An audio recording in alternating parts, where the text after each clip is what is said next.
Para estas 6 pessoas comuns, atividades do dia a dia se transformaram em armadilhas fatais, de maneiras que ninguém poderia imaginar. De aparelhos domésticos defeituosos a manutenções negligenciadas, estas são as histórias de como aspectos aparentemente banais da vida moderna acabaram se tornando mortais. Número 1. Era 22 de março de 2016, e o movimento intenso da manhã tomava as ruas do centro de Chicago, enquanto milhares de trabalhadores seguiam para mais um dia em seus empregos corporativos. Um prédio comercial de porte médio, localizado no distrito financeiro da cidade, se destacava entre os edifícios ao redor. Sua fachada de vidro refletia a luz suave do começo da primavera, enquanto funcionários atravessavam um saguão de mármore, apressados para iniciar a rotina. Robert King ajeitou a gravata enquanto se aproximava da área dos elevadores. Em sua pasta de couro estavam os relatórios trimestrais que ele havia passado o fim de semana inteiro revisando e aperfeiçoando. Aos 34 anos, o contador metódico trabalhava no 15º andar daquele prédio havia 8 anos, construindo uma reputação de precisão, disciplina e confiabilidade, qualidades que lhe garantiam uma lista constante de clientes corporativos. Seus colegas o conheciam como o profissional discreto que chegava cedo todas as manhãs e ficava até mais tarde quando necessário, apenas para garantir que cada detalhe estivesse correto. A rotina diária de Robert quase nunca mudava. Ele chegava pontualmente às 7h30 da manhã, pegava sempre o mesmo elevador para evitar os horários de maior movimento e passava a primeira hora do expediente conferindo sua agenda, enquanto tomava café comprado na cafeteria do próprio prédio. Seu apartamento simples, de apenas um quarto, ficava a 6 quarteirões dali, o que permitia que ele caminhasse para o trabalho mesmo quando o clima imprevisível de Chicago complicava o trajeto. Naquela manhã, Robert percebeu que o elevador demorou mais do que o normal para responder depois que ele apertou o botão de chamada, mas atribuiu o atraso aos sistemas antigos do edifício. O prédio havia sido construído na década de 1990 e, embora cumprisse os códigos de segurança exigidos, alguns de seus sistemas mecânicos já começavam a demonstrar desgaste.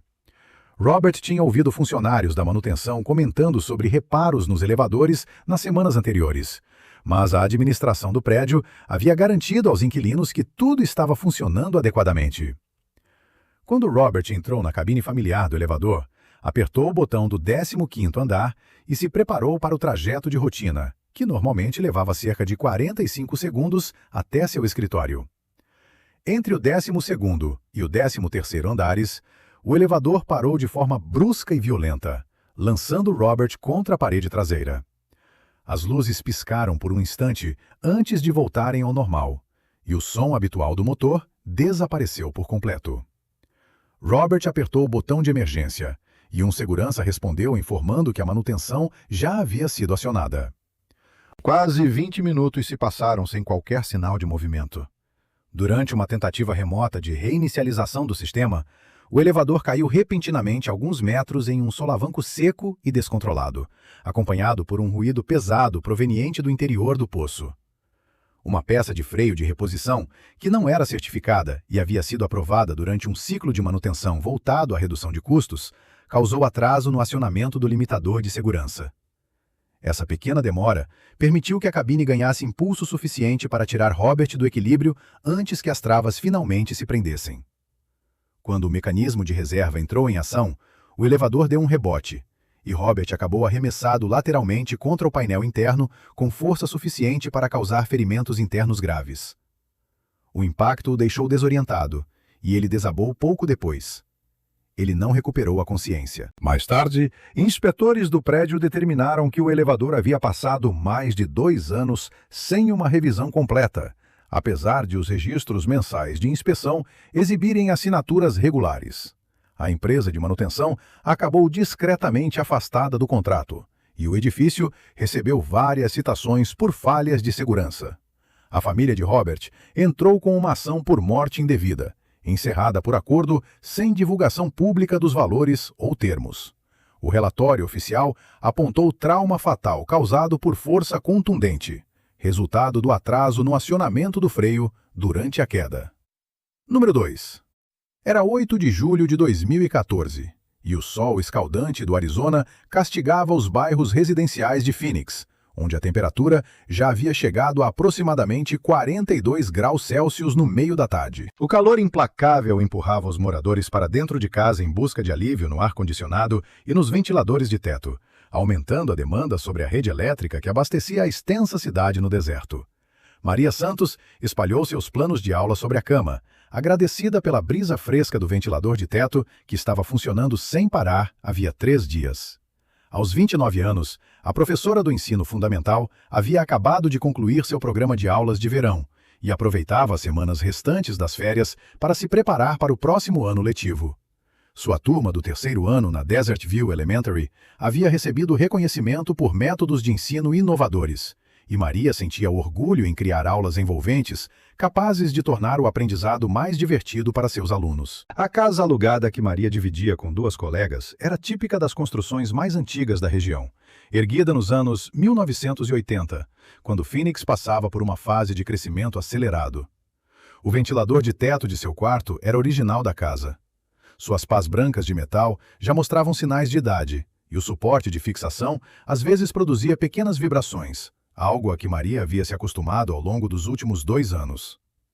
Ela já havia mencionado a oscilação ao proprietário durante pedidos comuns de manutenção, mas ele garantira que ventiladores antigos naturalmente desenvolviam pequenos movimentos com o passar do tempo. A dedicação de Maria aos alunos se estendia muito além da sala de aula.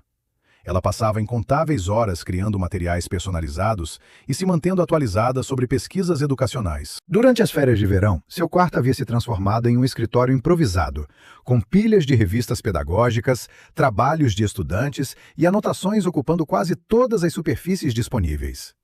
Naquela tarde, Maria revisava folhas de exercícios de matemática que havia preparado para alunos com dificuldade em operações básicas.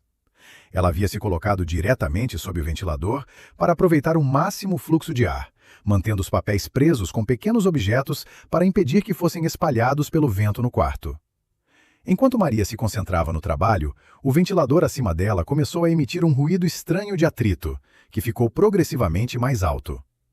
O suporte de fixação, enfraquecido por anos de vibração constante e pelas variações extremas de temperatura em Phoenix, havia desenvolvido pequenas rachaduras ao redor de parafusos corroídos, instalados de maneira incorreta durante uma reforma anterior. Os parafusos desalinhados e os encaixes danificados do suporte tinham se afrouxado aos poucos com o passar do tempo, até chegarem ao ponto crítico em que já não conseguiam sustentar o peso do ventilador, de cerca de 11 quilos, somado à força centrífuga das pás em movimento. Maria levantou os olhos dos papéis no exato momento em que o suporte cedeu completamente, fazendo todo o conjunto do ventilador se desprender com velocidade e cair na direção da cama. A carcaça pesada do motor atingiu sua cabeça com força extrema, enquanto as pás de metal agravaram o impacto contra a parte superior de seu corpo. A queda provocou uma lesão fatal na cabeça e danos cerebrais irreversíveis. Seus planos de aula ficaram espalhados pela cama e pelo chão, muitos deles marcados pelo impacto devastador. Maria Santos morreu fazendo aquilo que mais amava, preparando-se para educar e inspirar a próxima geração de estudantes. O proprietário recebeu várias citações de segurança depois que investigadores confirmaram que ele havia registrado reclamações da inquilina sobre o ventilador, mas não providenciou reparos adequados. Houve abertura de uma ação civil por morte indevida, e a seguradora do imóvel encerrou o caso por meio de um acordo discreto fora dos tribunais. O legista registrou a causa da morte como trauma fatal compatível com o impacto de uma estrutura de teto desprendida. Mais tarde, autoridades locais de habitação emitiram um comunicado de segurança, lembrando proprietários de imóveis sobre a importância de verificar a fixação estrutural de ventiladores de teto antigos durante inspeções de rotina. Mas nenhuma mudança formal de política recebeu aprovação. Número 3. Era 15 de outubro de 2017. E o ar fresco do outono em Denver carregava o cheiro de folhas caídas, enquanto moradores de toda a cidade se preparavam para a chegada dos meses de inverno. O bairro residencial de Highlands Ranch estava cheio de atividade de fim de semana, com pessoas cuidando de tarefas sazonais, desde preparar sistemas de irrigação para o frio até organizar garagens repletas de equipamentos de verão. Thomas Chen enxugou o suor da testa enquanto observava sua oficina recém-organizada, resultado de 3 fins de semana dedicados à instalação de painéis perfurados na parede e soluções de armazenamento feitas sob medida. Aos 42 anos, o engenheiro de software havia direcionado sua mente analítica para projetos de melhoria doméstica, que ofereciam uma mudança satisfatória em relação ao trabalho diário de desenvolvimento de sistemas de banco de dados para uma grande empresa de telecomunicações. Sua garagem havia se transformado em um espaço de trabalho cuidadosamente organizado, onde cada ferramenta tinha um lugar específico. Thomas tinha orgulho especial da recente instalação de um abridor automático para a porta da garagem, um projeto que ele resolveu fazer por conta própria, apesar das sugestões da esposa para contratar um instalador profissional. A antiga porta manual estava cada vez mais difícil de operar, e o novo sistema prometia mais praticidade e segurança para a família. Thomas passou horas estudando o manual de instalação e assistindo a tutoriais online, confiante de que sua formação técnica garantiria uma instalação bem-sucedida. O projeto demorou mais do que ele esperava, exigindo 2 fins de semana inteiros para concluir a fiação e a calibração dos sensores de segurança. Thomas seguiu atentamente as instruções do fabricante, mas decidiu pular a inspeção profissional recomendada para economizar a taxa de $150. Sua experiência como engenheiro o fazia acreditar que conseguiria verificar sozinho se todos os sistemas estavam funcionando da forma correta. Naquela noite, Thomas dava os últimos retoques na organização da oficina quando ouviu a esposa chamá-lo para o jantar da cozinha. Ele juntou as ferramentas e se preparou para fechar a garagem, satisfeito com o progresso feito nos projetos do fim de semana. Ao caminhar em direção à casa, apertou o botão do controle remoto para acionar a porta automática, observando enquanto a estrutura pesada começava a descer pelos trilhos de metal. A porta isolada, de aproximadamente 91 quilos, movia-se com suavidade e pouco ruído, uma melhora significativa em comparação ao antigo sistema manual. No meio do caminho até a porta da cozinha, Thomas percebeu que havia deixado o celular sobre a bancada, onde estava usando o aparelho para tocar música enquanto trabalhava. Sem pensar muito, abaixou-se rapidamente e passou por baixo da porta em movimento para buscar o telefone. Thomas presumiu que os sensores de segurança instalados por ele detectariam seu movimento e fariam a porta voltar automaticamente. Buscando uma cobertura mais ampla, ele havia montado os sensores alguns centímetros acima da altura recomendada pelo fabricante, acreditando que isso criaria um campo de detecção maior. Na prática, esse ajuste deixou uma zona cega exatamente na altura da parte superior de seu corpo. O feixe infravermelho passava acima da parte inferior de seu peito, o que impedia o sistema de registrar sua presença depois que ele se abaixou sob a porta. A pesada porta da garagem continuou descendo, prendendo Thomas sob seu peso enquanto ele se inclinava sobre a bancada para pegar o celular. Durante a instalação, ele também havia aumentado o ajuste de força do motor para que a porta fechasse de maneira mais suave. Mas essa alteração impediu que o mecanismo reconhecesse resistência ao fazer contato. Como resultado, o sistema não acionou a reversão automática e continuou aplicando pressão. O motor manteve força constante sobre suas costas e pescoço, deixando-o preso contra o piso de concreto, sem espaço para respirar adequadamente. Thomas perdeu a consciência em menos de 1 minuto, enquanto o motor segurava a porta na posição travada, sem disparar alarme ou reversão de segurança. Thomas Chen morreu por asfixia compressiva, depois de perder a consciência. Seu corpo acabou encontrado pela esposa, quando ela decidiu verificar por que ele não respondia ao chamado para o jantar. Investigadores confirmaram que os sensores de segurança haviam sido instalados acima da altura recomendada, criando uma área cega que não detectou a parte superior do corpo quando ele passou por baixo da porta em movimento. Número 4. Era 3 de dezembro de 2015. E o ar úmido da noite em Miami carregava sons de trânsito e música distante enquanto os moradores da cidade entravam em suas rotinas noturnas. O distrito Art Deco brilhava sob luzes de neon, enquanto bairros residenciais se preparavam para mais uma noite quente no clima subtropical que marca a vida no sul da Flórida. Jennifer Walsh tirou os sapatos de enfermagem assim que entrou em seu apartamento de um quarto, exausta depois de um plantão de 12 horas, especialmente difícil na unidade de terapia intensiva do Jackson Memorial Hospital. Aos 31 anos, a enfermeira dedicada havia passado os últimos 8 anos cuidando de pacientes em estado crítico, desenvolvendo entre os colegas uma reputação de competência clínica e cuidado humano no atendimento à beira do leito. Seu apartamento funcionava como um refúgio, onde ela podia se recuperar das exigências físicas e emocionais da profissão. O prédio, construído na década de 1960, ainda mantinha boa parte da infraestrutura elétrica original, apesar de abrigar moradores que dependiam diariamente de aparelhos eletrônicos modernos. Jennifer já estava acostumada a pequenas oscilações de energia e à necessidade de religar disjuntores quando muitos aparelhos eram usados ao mesmo tempo. O proprietário havia prometido melhorias elétricas por mais de um ano, mas a obra vinha sendo adiada repetidamente por causa dos custos. O método favorito de Jennifer para relaxar depois de plantões difíceis era tomar longos banhos quentes enquanto ouvia músicas ou podcasts que a ajudavam a sair mentalmente do ambiente hospitalar e voltar ao conforto de casa.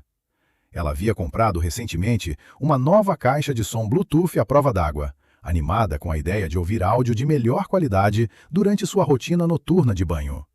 O aparelho tinha recebido ótimas avaliações por sua qualidade sonora e resistência à água. Aquele plantão havia sido particularmente desgastante, envolvendo 2 paradas cardíacas e um caso de trauma que exigiu trabalho próximo com a equipe cirúrgica por várias horas. Jennifer sentia a tensão familiar nos ombros e no pescoço, resultado de longos períodos em pé e do peso emocional de cuidar de pacientes em condições graves. Jennifer encheu a banheira com água quente e acrescentou sais de banho com aroma de lavanda, criando um ambiente pensado para aliviar o estresse. Ela colocou a nova caixa de som na borda larga da banheira, posicionando-a com cuidado para obter boa qualidade de áudio e, ao mesmo tempo, mantê-la longe do contato direto com a água. O aparelho, porém, ainda estava conectado ao carregador de parede, ligado a uma tomada original do banheiro, da década de 1960, que não possuía proteção moderna contra falha de aterramento. Quando Jennifer entrou na água morna, estendeu a mão para ajustar o volume da playlist, composta por uma mistura de música clássica e sons da natureza. A caixa de som, que parecia funcionar normalmente, havia desenvolvido uma falha de isolamento interno, causada pela entrada gradual de umidade. Ainda conectada ao carregador e ligada a uma tomada sem proteção adequada para ambientes molhados, a fiação comprometida permitiu que a corrente elétrica passasse por ela quando tocou na carcaça com as mãos molhadas. O ambiente úmido do banheiro havia enfraquecido aos poucos o isolamento do dispositivo durante semanas de uso. Quando a mão molhada de Jennifer entrou em contato com a superfície metálica da caixa, uma corrente elétrica intensa, proveniente do carregador, passou por seu corpo e alcançou a água da banheira, formando um circuito perigoso que ela não tinha como resistir. O aparelho defeituoso, ainda conectado à antiga fiação do prédio, sem proteção contra falha de aterramento, causou uma descarga forte o suficiente para provocar uma parada cardíaca imediata. Jennifer perdeu a consciência no mesmo instante. Jennifer Walsh teve seu corpo encontrado várias horas depois por sua colega de apartamento, que voltou do próprio turno de trabalho e percebeu que a porta do banheiro estava trancada, sem qualquer resposta aos chamados. Investigadores observaram que o aparelho permaneceu ligado a uma tomada sem proteção adequada, apesar de haver falha causada por umidade nos componentes internos. Mais tarde, houve emissão de um aviso limitado de segurança aos consumidores, depois que falhas semelhantes, relacionadas à umidade, acabaram identificadas em outras unidades durante testes de produto. Número 5. Era 18 de janeiro de 2013, e o frio intenso de um inverno na Nova Inglaterra dominava Boston, com temperaturas em torno de 11 graus Celsius negativos, obrigando moradores a buscar calor em apartamentos mal aquecidos e prédios antigos espalhados pela cidade. O distrito universitário tinha a atenção silenciosa de estudantes se preparando para provas finais, com o vapor da respiração visível no ar gelado, enquanto eles caminhavam apressados entre bibliotecas e cafeterias. David Rodrigues apertou o suéter de lã contra o corpo enquanto se sentava à escrivaninha, cercado por pilhas altas de livros de filosofia e anotações manuscritas que representavam meses de pesquisa para sua dissertação de mestrado. Aos 26 anos, o estudante de pós-graduação havia passado os últimos 3 anos mergulhado na filosofia existencialista, explorando questões sobre a mortalidade humana e o sentido da existência, temas que pareciam ainda mais presentes durante os longos e escuros meses de inverno. Seu pequeno apartamento, tipo estúdio, funcionava ao mesmo tempo como moradia e biblioteca de pesquisa, com praticamente todas as superfícies cobertas por materiais acadêmicos. O sistema de aquecimento do apartamento, original de um prédio dos anos 1920, oferecia pouco calor, apesar das garantias do proprietário de que ele cumpria os padrões mínimos de habitabilidade. David aprendeu a depender de um pequeno aquecedor elétrico portátil para criar um ambiente confortável ao redor da escrivaninha, onde passava a maior parte das horas acordado, lendo, escrevendo e refletindo sobre as questões filosóficas que moldariam sua carreira acadêmica. O aquecedor havia sido seu companheiro constante durante 3 invernos. A dissertação de David explorava o conceito de existência autêntica diante da mortalidade, usando as obras de Heidegger, Sartre e Camus, para examinar como a consciência da morte influencia as decisões humanas. A ironia de seu foco acadêmico se tornaria tragicamente evidente nas horas seguintes. Naquela noite, David trabalhava havia mais de 12 horas seguidas, movido por café e pela determinação de terminar uma sessão crucial da dissertação antes da reunião do dia seguinte com seu orientador. O aquecedor zumbia baixinho ao lado da escrivaninha, suas resistências brilhando enquanto ofereciam calor e uma sensação de companhia durante as horas solitárias de estudo. Quando o cansaço finalmente venceu sua força de vontade, a cabeça de David começou a pender enquanto ele lutava para se manter concentrado no texto denso diante de si. A combinação de fadiga mental, ar quente proveniente do aquecedor e o horário avançado criou as condições perfeitas para um cochilo inesperado. Os olhos de David se fecharam quando ele se inclinou para a frente na cadeira, apoiando a cabeça sobre os braços em cima do livro aberto que lia. O aquecedor continuou ligado a cerca de 90 centímetros de distância de David, enquanto seus componentes internos superaqueciam lentamente por causa do acúmulo de poeira, da proteção térmica desgastada e de um projeto barato após uso prolongado. Pequenas faíscas começaram a surgir dentro da carcaça do aparelho. Quando os componentes superaquecidos chegaram ao ponto de falha, as primeiras chamas apareceram no plástico do aquecedor, e material derretido começou a pingar no chão. O plástico em combustão alcançou papéis e livros empilhados perto da área de estudo, fazendo com que primeiro soltassem fumaça e depois pegassem fogo. Os materiais acadêmicos secos serviram como combustível perfeito para o incêndio crescente, que se espalhou rapidamente pelo apartamento cheio de objetos. O alarme de fumaça que deveria ter dado o aviso inicial estava completamente desativado havia semanas, depois que David removeu a bateria. David Rodrigues morreu por inalação de fumaça enquanto dormia, sem acordar quando gases tóxicos preencheram o pequeno apartamento. Obrigado por assistir. Clique no próximo vídeo que fará você olhar para sua própria casa com outros olhos.